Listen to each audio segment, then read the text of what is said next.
এই বিথি মানুষের এক সুতা পরিমাণ মেরে খায়ও নি, আর মেরে খাবেও না, কারোর কোনোদিন ক্ষতি করে নাই, বরং দিয়ে দিছে সব। এই বিথি আর এরকম না,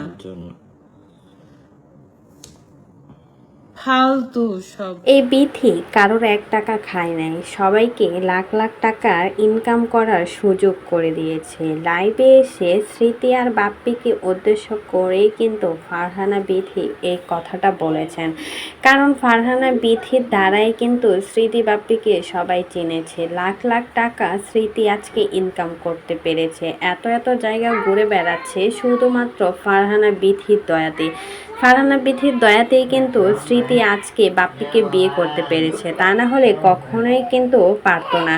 একটা সময় ফারহানা বিথির হাত ধরে সোশ্যাল মিডিয়াতে এসেছিল স্মৃতি, আর স্মৃতি পরিচিত পেয়েছিল শুধুমাত্র ফারহানা বিথির দ্বারাই। ফারহানা বিথি কিন্তু জনপ্রিয় করে তুলেছে স্মৃতিকে, কারণ ফারহানা বিথি ছিলেন রাজশাহীর জনপ্রিয় একজন কন্টেন্ট ক্রিয়েটার, আর তার দ্বারা অনেক মানুষই কিন্তু কন্টেন্ট ক্রিয়েট করে লাখ লাখ টাকা ইনকাম করেছে এই ফেসবুক জগৎ থেকে।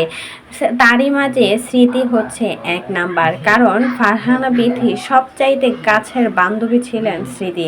স্মৃতিকে যত পরিমাণের ভালোবাসতো ফারহানা বিথি, আর মনে হয় 2-1 জনকে কখনোই ভালোবাসতো না। খুবই মিল ছিল তাদের মাঝে, কিন্তু হঠাৎ করে সেই মিলটা ভেঙে যায় যখন শাওন দুনিয়া ছেড়ে চলে যায়। তখনই স্মৃতি আর ফারহানা বিথির মাঝে খুবই ঝামেলা হয়। তারপর থেকে একজন আরেকজনের নাম পর্যন্ত শুনতে পারে না, একজন আরেকজনকে নিয়ে বাজে বাজে মন্তব্য ইঙ্গিত করে বলে যাচ্ছে। এবার তো ফারহানা বিথি সরাসরি লাইভে এসে স্মৃতিকে একদম সাবান পানি ছাড়া ধুয়ে দিয়েছে।